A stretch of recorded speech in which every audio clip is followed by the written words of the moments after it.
জানো না বান্দা, তুমি আমার বড় মায়ার সৃষ্টি। তোমার মারে জিজ্ঞাসা করে দেখো, আমি কোনোদিন তোমার মাকে তুমি যখন গর্ভে ছিলা জিজ্ঞেস করি নাই যে মা তোর ছেলের নাক লাগাবো, কোথায় লাগাবো, তুই মা বলে দে।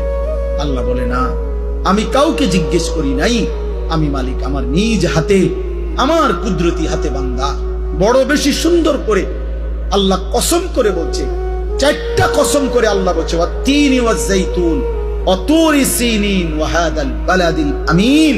আল্লাহ বলছে কসম বান্দা, কসম কসম কসম, আমি তোরে মানুষকে বড় সবচেয়ে সুন্দর করে আমি আল্লাহ সৃষ্টি করেছি। আমি তোকে বড় বেশি যত্ন করে বানিয়েছি। আমার মতো এমন মালিক কেমনে ভুলে গেলি? এমন মনিব কেমনে ভুলে গেলি? এমন মালিক কেমনে ভুলে গেলি? ভাইয়া বলো না, একটা ছেলে বলো, এত বড় মালিককে কেমনে সেজদা না দিয়া, এত বড় কলজা তোমার কেমনে হলো? তুমি জানো না তিনি কে?